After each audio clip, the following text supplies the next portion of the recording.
오늘 이 시간 부활의 논쟁에 종지부를 찍으라. 부활의 논쟁에 종지부를 찍으라 라는 제목으로 하나님의 말씀을 증거합니다. 여러분들 혹시 Man from Us, 지구로부터 인간이라는 영화를 보신 적이 있나요? 이 영화의 주인공은 역사학자 존 올드맨입니다. 그는 수만 년 동안 살아왔던 불멸의 인간이었죠. 그는 친구들에게 자신의 존재를 알리며 자신이 크로만용이라고 고백하고 있습니다. 영화는 존의 이야기를 통해 인간의 기원, 인간의 역사, 종교 그리고 인간의 불멸에 관한 다양한 질문들을 던지고 있는 것이죠. 우리는 그 속에서 인간이 진정한 어떤 가치와 의미를 가지고 살아야 하는지를 고민하게 되어지는 것입니다. Man from Us는 화려한 시각적인 효과나 복잡한 줄거리 없이 그냥 단순한 대화만으로 깊은 감동과 철학적 성찰을 불러일으켰던 작품입니다. 영화는 인간의 불멸에 대해서 생각할 기회를 제공했다라는 것이죠. 과연 인간이 불멸할 수 있을까? 그것은 불가능한 거겠죠. 이 땅은 죄와 어둠으로 가득 차 있어요. 이 죄와 어둠으로 가득 찬 세상 속에서 인간이 불멸한다면 그것이 과연 축복일까요? 아니면 저주일까요? 이런 질문도 해보게 되어지는 것이죠. 인간은 누구나 다 불멸에 관한 호기심을 가지고 있어요. 과연 인간이 불멸할 수 있을까요? 인간이 썩지 아니하고 죽지 아니하고 영원할 수 있을까요? 이것에 대해서 질문을 던지게 되어진다는 것이죠. 진시 황제가 신하 서복을 중국 동쪽으로 보내서 불로초를 찾게 했잖아요. 불로장생, 불로불사의 불로초를 찾아 내가 먹게 되어진다면 나도 그처럼 불멸할 수 있을 것이다 라고 착각했던 것입니다. 불멸은 영원히 죽지 않는다라는 것이죠. 그런데 성경은 우리에게 무엇을 이야기합니까? 한번 죽는 것은 누구에게다 다가올 사건임을 언급하고 있다는 것이죠. 히브리서 9장 27절에 말씀합니다. 같이 한번 읽겠습니다. 히브리서 9장 27절입니다. 시작. 한 번 죽는 것은 사람에게 정해진 것이요. 영화는 인간의 불멸을 이야기했지만 사실 성경은 인간이 누구나 다 한 번 죽게 되어진다라고 말씀하고 있다는 거예요. 아무리 인간이 불로초를 찾아 영생하기를 원했지만 인간은 죽게 되어진다. 그것은 하나님이 정해놓으신 이치라는 것이죠. 죽음 이후에 인간에게는 심판이 있음을 우리가 또한 기억해야만 한다는 것이죠. 어느 누군가가 자신이 불멸한다고 주장한다면 여러분들은 그 사람을 이단의 교주로 생각해야만 합니다. 한때 신천지의 교주인 이만희가 자신은 영생 불사한다라고 주장을 했어요. 나는 죽지 않는다라고 주장을 했어요. 그런데 많은 신천지 교도들이 이만희의 그 말을 믿고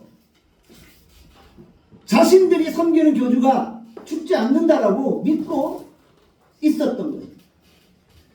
그런데 이제 이만희 교주가 거의 죽을 날이 가까이 왔잖아요. 그러다 보니까 요즘에는 그런 말을 안 해요. 조금 젊었을 때는 자기가 영생 불사한다라고 그렇게 많이 강조했었는데 지금은 그런 말을 안 하는 거예요.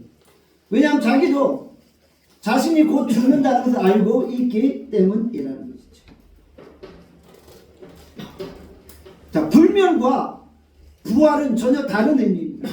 성경은 우리에게 불멸을 이야기하고 있지 않아요. 성경은 인간이 다 죽는다고 이야기하고 있어요. 그러니까 우리가 생각하는 불멸과 성경이 말하는 부활과는 완전히 다른 개념이라는 것을 여러분들이 이해하셔야만 되는 거예요. 인간의 부활을 이야기하면 마치 그것이 인간의 불멸이라는 것으로 오해하는 경우가 있다는 거예요. 분명히 다르다는 것을 여러분들이 인정해야만 한다는 것이죠. 욥기 14장 14절에 이렇게 말씀합니다. 욥기 14장 14절 말씀 같이 읽습니다. 시작. 사람이 죽으면 어찌 다시 살리까? 사람이 죽으면 어찌 다시 살리까? 욥이 이런 질문을 던진 거예요. 이 질문은 욥의 질문뿐만 아니라 우리 모두의 질문일 수 있다는 것이죠. 과연 인간이 죽고 나서 어찌 다시 살겠습니까? 죽음 이후의 삶이 과연 있습니까? 라고 질문하게 되어진다는 것이죠. 자, 인간은 죄로 말미암아 다 죽게 되어졌어요. 그러나 그 죽음이 우리 인생에 영원히 존재하지 않는다는 것이죠. 예수님은 죽음 이후에 부활하셨어요. 예수님의 부활로 말미암아 그를 믿는 모든 자들이 죽음 이후에 다시 부활할 것을 선언하고 계신 것이죠. 고린도전서 15장 3절에서 4절은 우리에게 이렇게 말씀합니다. 우리 같이 고린도전서 15장 3절에서 4절 말씀 함께 공독합니다. 함께 읽겠습니다. 시작. 내가 받은 것을 먼저 너희에게 전하였느니 이는 성경대로 그리스도께서 우리 죄를 위하여 죽으시고 장사 지는 바 되셨다가 성경대로 사흘 만에 다시 살아나사. 본문에 보니까 우리 예수님이 성경대로 죽으시고 성경대로 다시 살아나셨다라고 말씀합니다. 이게 무슨 의미입니까? 예수님의 죽으심과 부활은 하나님의 그 영원한 섭리적인 계획 가운데 있었다는 것이죠. 성경으로 우리에게 미리 예언해 주셨던 거예요. 예수님의 십자가 죽으심과 예수님의 그 부활에 대해서 성경은 미리 예언하고 있었던 거예요. 그 예언대로 성경에 응하였고 예수님이 다시 살아나셨다는 것이죠. 예수님의 부활을 본 자들이 있어요. 당시에 여러 사람들이 예수님의 부활을 목격했다. 그러니까 그들이 예수님의 부활의 증인이 되었던 거예요. 여러분들 본 자는 가장 확실하게 믿을 수 있어요. 들은 자와 본 자의 차이가 무엇입니까? 100번 들은 것보다 한 번 본 게 더 확실해요. 예수님 주변에 함께했던 제자들은 예수님의 부활을 목격했다는 것이죠. 고린도전서 15장 5절에서 8절에 말씀합니다. 우리 같이 한번 읽어보겠습니다. 같이 읽겠습니다. 시작. 게바에게 보이시고 그의 12 제자에게와 그 후에 500여 형제에게 일시에 보이셨나니 그 중에 지금까지도 대다수는 살아있고 어떤 사람은 잠들었어요.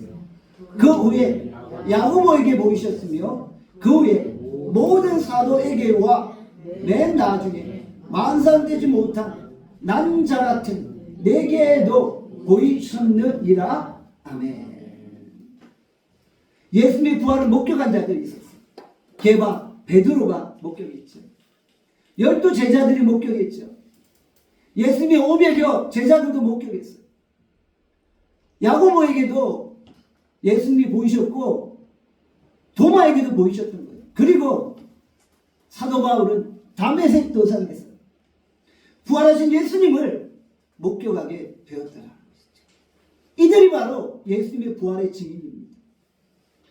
법정에서 증인이 어떤 사건에 대해서 말을 할 때 그것이 가장 확실한 증거 자료가 되어지는 거죠. 어떤 다른 증거보다 확실한 증거가 무엇입니까? 증인들의 선언이잖아요. 증인들의 고백이잖아요. 예수님의 부활을 수많은 증인들이 고백하고 있는 거예요. 예수님의 십자가의 죽으심과 그 부활이 역사적 사건임을 그들은 증거하고 있다는 것이죠. 여러분, 오늘 우리가 성경에 기록된 예수님의 죽으심과 부활을 우리가 믿음으로 고백합니다. 어떤 분은 알고 나서 그대로 믿겠다라고 고백을 해요. 그런데 순서가 잘못돼요. 알고 믿는 게 아니에요. 내가 예수님의 부활을 진리로 알 때 믿겠다라고 고백을 해요. 아니요, 순서가 잘못돼요. 우리가 성경대로 십자가 지시고 성경대로 죽으시고 성경대로 다시 살아나신 그 예수님을 믿는 거예요. 성경을 믿는 거예요. 성경이 진리를 믿을 때 부활의 예수님을 내가 깨닫게 되어지고 만나게 되어지고, 알고 나서 믿는 게 아니라 믿을 때 알게 되고 믿을 때 깨닫게 되어진다는 것이죠. 저는 여러분들이 오늘 함께 읽은 이 말씀을 읽고 그 말씀을 묵상하고 그 말씀의 진리 안에 거하기를 원합니다. 말씀을 읽음으로 말미암아 부활의 예수님을 알고 깨닫게 되어지기를 간절히 소원합니다. 두 제자가 엠마오로 내려가고 있어요. 그들은 시리에 빠졌어요. 왜요? 예수님이 십자가에 죽으셨기 때문이에요. 예수님을 쫓았던 수많은 제자들이 있었잖아요. 그들은 예수님이 십자가에 죽으신 순간 시리와 절망에 빠져 있었어요. 그러나 예수님은 엠마오로 내려가는 두 제자에게 친히 자신을 보이셨다는 거죠. 그런데 제자들이 너무 시리에 빠진 나머지 부활하신 예수님을 눈으로 보고 있음에도 깨닫지 못했어요. 자신과 함께 엠마오로 걸어가는 그분이 예수님, 부활하신 예수님임을 깨닫지 못했다는 것이죠. 그때 예수님이 여러 가지 이야기를 하십니다. 그러며 자신의 존재를 보이시는 거예요. 누가복음 24장 15절에서 16절입니다. 누가복음 24장 15절에서 16절 같이 읽습니다. 시작. 그들이 서로 이야기하며 문의할 때 예수께서 가까이 이르러 그들과 동행하시나 그들의 눈이 가려져서 그인 줄 알아보지 못하고, 엠마오로 내려가는 두 제자에게 부활하신 예수님이 동행하셨어요. 그러나 저들이 시리에 빠지고 눈이 가려워서 깨닫지 못했던 거예요. 사랑하는 여러분, 오늘 우리가 시리에 빠졌을 때 예수님을 보았음에도 불구하고 깨닫지 못할 수 있다는 사실을 기억합시다. 그러니까 우리는 상황의 그 모든 한계를 뛰어넘고 부활의 예수님을 보고 경험해야 됩니다.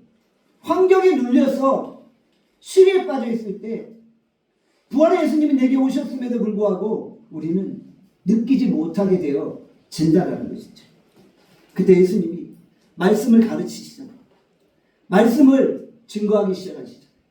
누가복음 24장 32절입니다. 32절 말씀 같이 읽습니다. 시작. 그들이 서로 말하되 길에서 우리에게 말씀하시고 우리에게 성경을 풀어주실 때 우리 속에서 마음이 뜨겁지 아니하더냐 하고, 시리에 빠진 제자들에게 말씀을 풀어주시는 거예요. 구약의 메시아에 관한 예언의 말씀을 풀어주시는 거예요.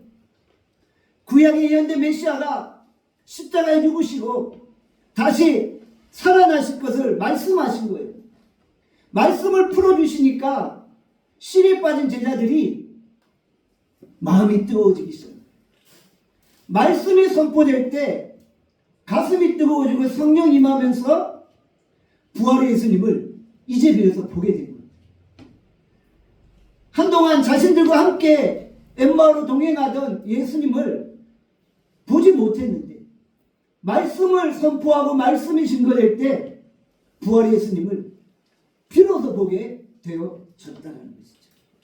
사랑하는 여러분, 그래서 우리가 말씀을 읽는 거예요. 말씀을 읽고 말씀을 믿을 때 부활의 예수님을 체험하게 되어지는 거예요. 그러니까 우리가 부활의 예수님을 알아서 믿는 게 아니라 말씀을 읽을 때 그 하나님의 말씀 속에서 부활의 예수님이 내게 인격적으로 다가오시는 거예요. 그래서 우리가 비로소 부활의 예수님을 고백합니다. 여러분이 말씀을 읽고 그 말씀으로 말미암아 가슴이 뜨거워지기를 바랍니다. 말씀으로 말미암아 가슴이 뜨거워지면 부활의 예수님이 내게 다가오신다는 사실을 기억하시길 바랍니다. 감리교의 창시자인 요한 웨슬레가 한순간 예수님을 믿지 못했어요. 말씀이 믿어지지 않는 거예요. 그때 어느 한 선배가 다가와 말합니다.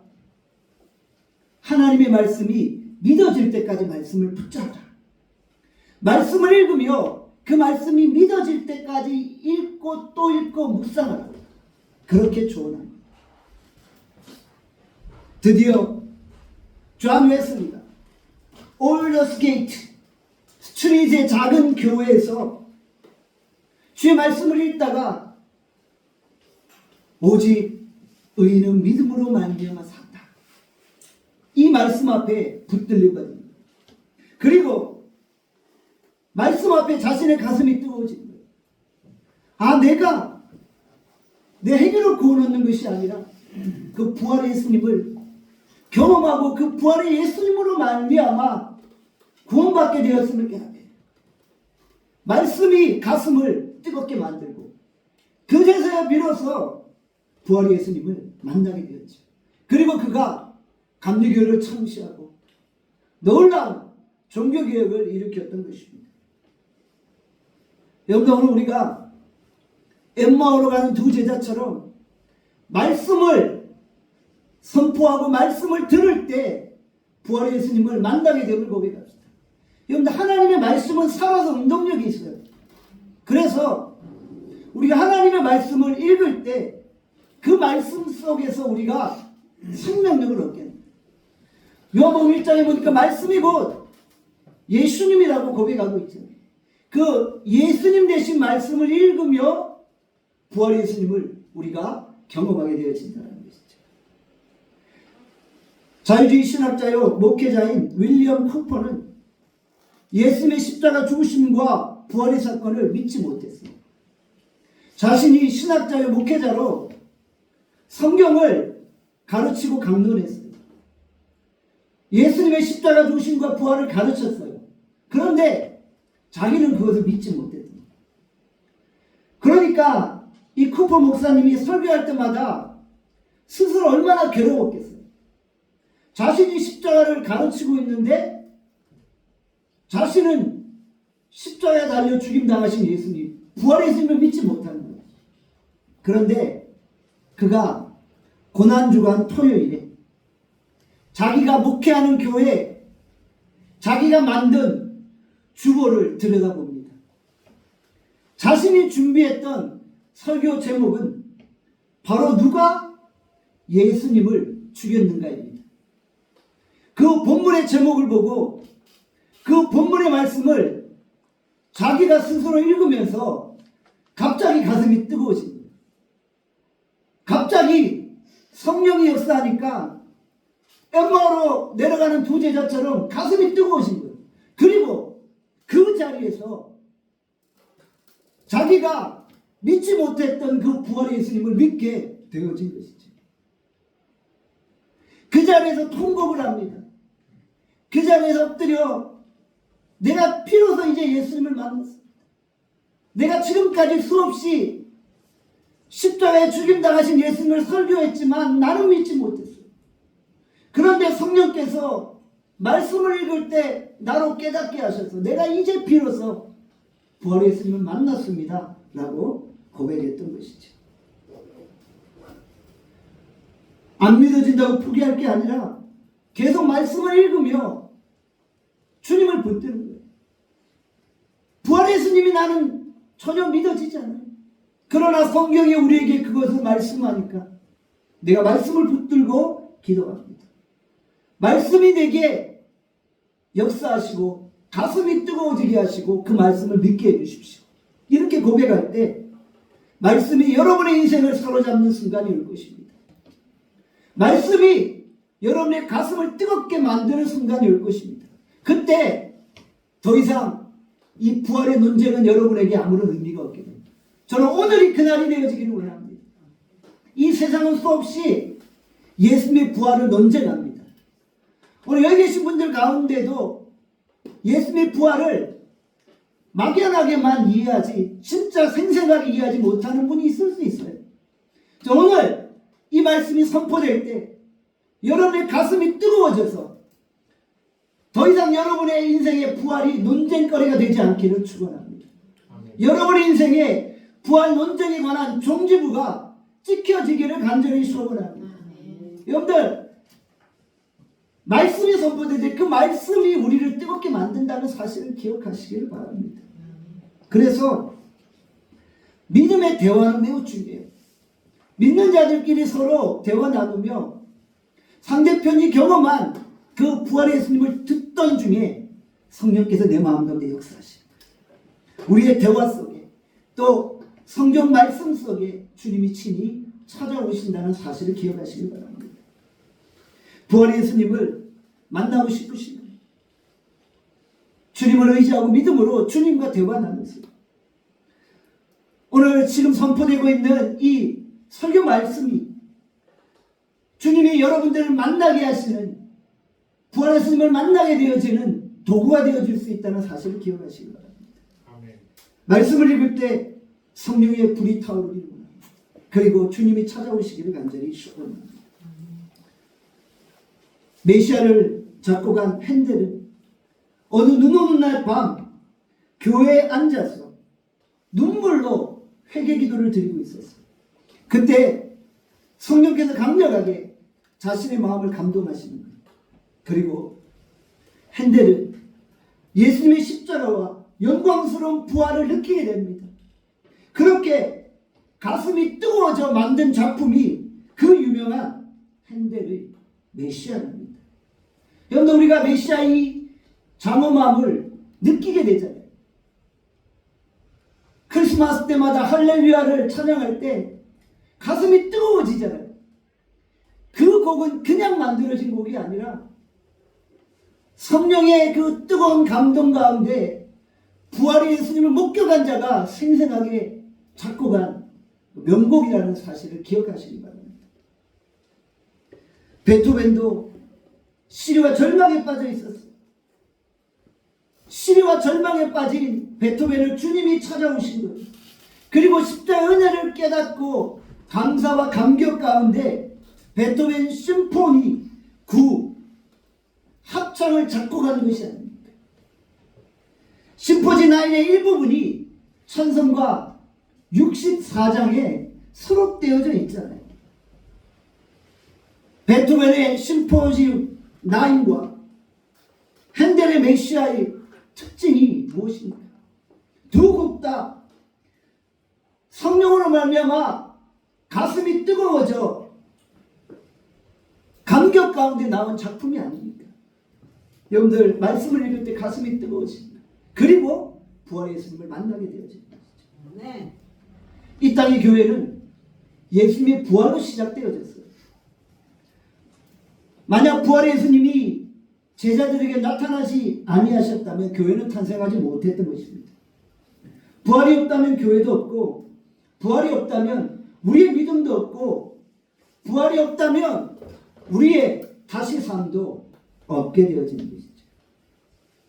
그러다 보니까 초대교회는 모든 메시지의 핵심이 부활이 되었던 것입니다. 예수님은 십자가에 죽임당한 상태로 머물러 계시지 않으셨습니다. 그는 다시 부활하셨습니다.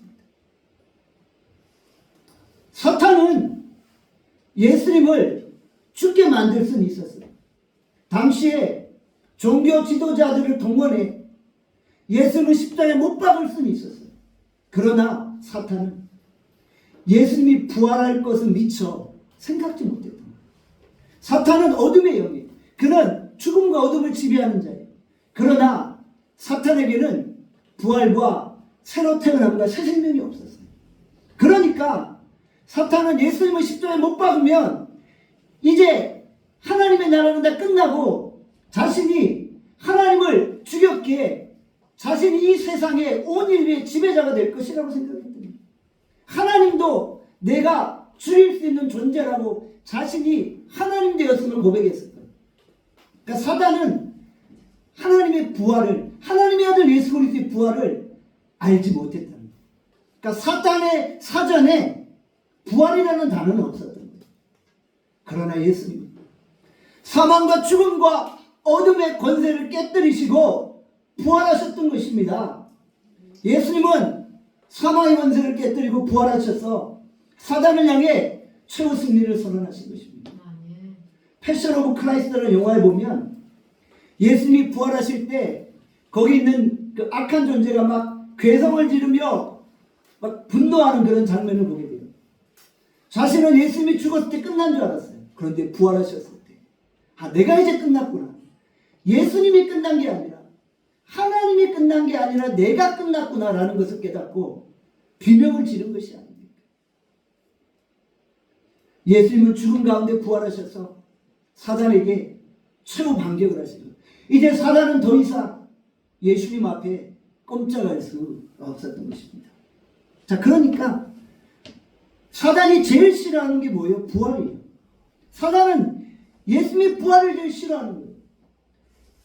사단은 부활 이야기하면 막 노이로제가 걸리는 거예요. 그럼 부활 때문에 자기가 영원히 죽게 되고 영원히 형벌, 영원한 패배를 당했거든요. 그러니까 부활 이야기만 하면 사단은 노이로제를 일으킨다는 거죠. 사도행전 4장 1절에서 2절의 말씀입니다. 사도행전 4장 1절에서 2절의 말씀입니다. 같이 읽습니다. 시작. 사도들이 백성에게 말할 때 제사장들과 성전 맡은 자 사도인들이 이르고 예수 안에 죽은 자의 부활이 있다고 백성을 가르치고 전남을 싫어하여 당시의 이 종교 지도자들, 당시에 독사의 자식들이라고 불리는 자들, 그들은 다 예수님의 부활을 싫어했어요.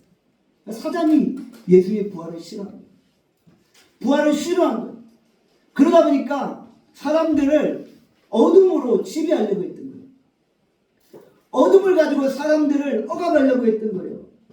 부활을 전하는 것을 싫어했고 그냥 온 세상 사람들이 죽음과 어둠에 사로잡혀 있기를 원했던 거예요. 사망의 종로로 가기를 원했던 거예요. 그래서 고린도전서 15장 55절에 이렇게 말씀하죠. 사망아, 너희 이기는 것이 어디 있느냐? 사망아, 너희 쏘는 것이 어디 있느냐? 사망을 향해 외치잖아요. 네가 이겼다고 생각하느냐? 어둠의 권세야, 내가 승리했다고 생각하느냐? 내가 지금 사망의 권세로 사람들을 공격하고 있느냐? 그러나 예수 그리스도가 우리에게 부활을 가져다 주셨고 그 부활의 승리로 말미암아 우리는 더 이상 사망의 종로를 하지 않는다. 사망이 더 이상 우리를 죽음 가운데로 몰아갈 수 없다. 우리는 부활하신 예수님을 의지하며 부활의 영광 가운데 거한다 라고 고백하는 것이죠. 고린도전서 15장 57절, 고린도전서 15장 57절에 보면 이렇게 말씀합니다. 우리 주 예수 그리스도를 말미암아 우리에게 이김을 주시는 하나님께 감사합니다. 예수 그리스도께서 우리에게 이김을 주시고 그 이김으로 말미암아 우리도 승리케 되어지는 것이죠. 여러분들 마귀가 싫어하는 것이 무엇인지 분명히 아셨죠? 예수님 부활을 싫어요. 그럼 우리가 뭘 해야 돼요? 마귀가 제일 싫어하는 것만 골라서 하면 돼요. 저는 여러분들이 마귀가 최고 싫어하는 것을 골라서 할 수 있기를 바랍니다. 뭘 싫어한다고요? 예수님 부활 전하는 거 싫어요. 그럼 우리는 뭘 해야 돼요? 자꾸 예수님의 부활을 전해야 돼요. 옆에 분들에게 인사합시다. 예수님 부활하셨습니다. 예수님 부활하셨습니다. 우리가 우리 입술로 예수님 부활하셨습니다 한번 외칠 때 사탄은 막 노이로제에 걸릴 정도로 싫어한다는 것을 기억해요. 예수님이 부활을 고백하는 순간 자신의 패배를 인정하는 게 되기 때문이에요. 세상은 예수님의 부활을 인정하지 않잖아요. 세상은 예수님의 부활을 부인하잖아요. 그러나 우리는 세상과 충돌해가며 예수님의 부활을 증거하는 거예요. 그 부활이 나의 부활과 연결되어짐을 우리가 믿고 고백하시기 바랍니다. 사도 바울 당시 고린도 교회가 예수님의 부활을 부인했잖아요. 고린도전서 15장 12절 말씀 같이 한번 읽겠습니다. 고린도전서 15장 12절 같이 읽습니다. 시작. 그리스도께서 죽은 자 가운데서 살아나셨다 전파되었거든 너희 중에서 어떤 사람들 어찌하여 죽은 자 가운데서 부활이 없다 하느냐. 고린도 교회 안에 부활이 없다라고 주장하는 자들이 있었다는 거예요. 이게 바로 세상이라는 거예요. 고린도 교회 당시에 교회 안에 이 헬라 문화와 영지주의자들이 판을 쳤잖아요. 헬라 문화의 대표적인 특징이 무엇입니까? 그들이 믿는 신이 십자가에 죽었다는 것을 믿을 수 없다는 거예요. 헬라 철학에서 신은 완전한 존재잖아요. 그 완전한 존재, 그 그리스도의 그 수많은 완전한 존재들이 어떻게 십자가에 죽는단 말입니다. 그러니까 헬라 철학 안에서는 예수님의 십자가 죽음을 믿을 수가 없었던 거예요. 예수님이 십자가에 죽었다는 것은 그들의 철학적 사고 안에서는 있을 수 없는 일이에요. 그러니까 예수님의 부활을 못 믿는 거예요. 그러니까 예수님의 부활을 믿을 수 없어요. 그리고 또 하나, 예수님의 부활은 우리의 몸의 부활로 연결되어지잖아요. 그런데 플라톤 철학에 보면 영육을 구분해서 육은 무익하고 더러운 것이기 때문에 육은 쓸모없다고 표현하잖아요. 그러니까 우리가 주장하는 이 몸의 부활은 플라톤의 그 헬라 철학 안에서 인정되어질 수 없는 거예요. 아니, 왜 이 더러운 육이 다시 부활한단 말이냐. 이것은 있을 수 없는 일이다라고 주장합니다. 고린도 교회 안에 이런 철학적 사조들이 있다 보니까 예수님의 부활을 믿을 수 없었던 거예요. 아니, 신이 어찌 죽는단 말이냐. 우리 더러운 육이 부활한들 무엇한단 말이냐. 여러분들 복음을 잘못 이해합니다. 복음을 잘못 이해합니다. 우리가 부활을 얻게 될 이 육체는 지금과 같은 죄악된 육체가 아니라 지금과 완전히 달라진 완전한 죄가 없는 완벽한 병도 없고 고통도 없고 상처도 없고 장애도 없는 온전한 육체라. 이건 부활체라고 합니다. 헬라 철학에서 주장하는 그 더러운 육체가 아니라 우리가 부활을 얻게 될 이 부활체의 모습은 완벽하고 완전한 상태라는 것을 우리가 기억합니다. 예수님의 부활을 부인하는 자들은 기독교를 파괴시키려고 해요. 그러나 기독교의 핵심 진리는 예수님의 부활입니다. 기독교 신앙은 예수님이 죽은 자 가운데 부활하심으로 말미암아 절정에 이르게 되어집니다. 예수님의 부활이 없으면 모든 신앙의 근간들이 다 무너진다는 사실을 기억합시다. 고린도전서 15장 13절에서 14절의 말씀입니다.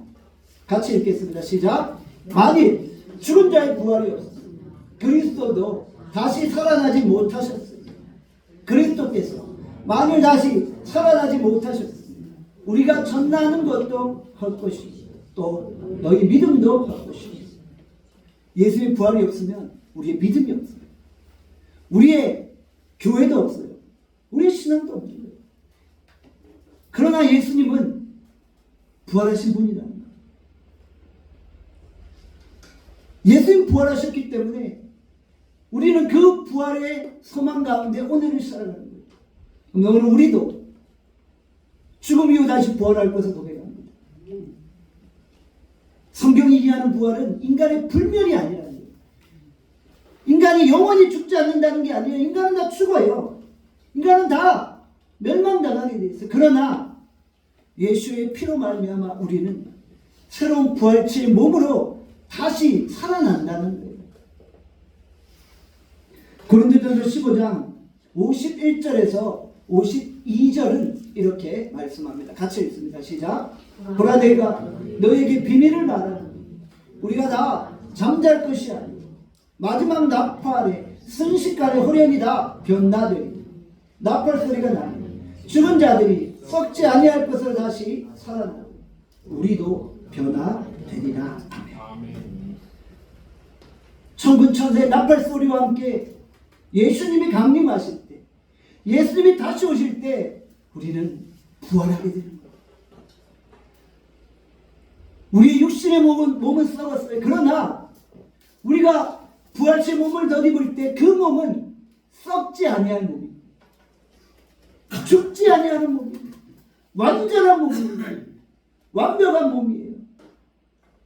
이 땅에서는 장애를 가지고 살았어요. 그러나 부활체 몸을 덧입을 때 더 이상 우리의 육체에 장애는 있을 수 없다. 호련히 새로운 몸으로, 완전한 몸으로, 부활체 몸으로 우리도 변화되어진다. 네. 예수님이 부활의 첫 열매가 되셨습니다. 그 예수님으로 말미암아 우리도 다시 부활하게 됨을 믿으시기 바랍니다. 저는 우리 나눔의 모든 성도들이 더 이상 부활 논쟁을 가지고 왈가왈부하지 않기를 간절히 소원합니다. 정말 여러분의 인생에 오늘 이 순간이 부활 논쟁의 종지부를 찍는 시간이 되어질 수 있기를 원합니다. 여러분의 몸이 다시 부활할 것을 믿고 고백하시기를 바랍니다. 성경을 읽던 중에 마음이 뜨거워지고 부활의 스님을 목도하기를 주님의 이름으로 축원합니다. 오늘은 부활주일입니다. 예수님 다시 부활하셨습니다. 사망과 어둠의 권세를 깨뜨리고 부활하셨습니다. 사단을 향해 최후 승리를 선언하신 것입니다. 우리가 예수 그리스도의 그 부활의 능력을 힘입어서 우리도 사단의 권세를 굴고 승리할 수 있기를 주님의 이름으로 축원합니다. 기도하겠습니다. 사랑과 자비의 은혜가 풍성하신 하나님 아버지, 오늘 이 부활주일 우리가 부활의 영광으로 오신 예수 그리스도를 만나기를 간절히 소원합니다. 예수님은 사망의 권세를 깨뜨리시고 부활하셨습니다. 우리가 그 부활의 예수님을 영광스럽게 맞이합니다.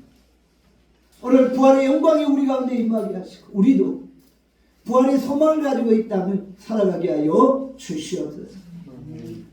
우리의 삶의 부활의 소망이 풍성하기를 간절히 소원하고 예수 그리스도의 이름으로 기도합니다. 아멘.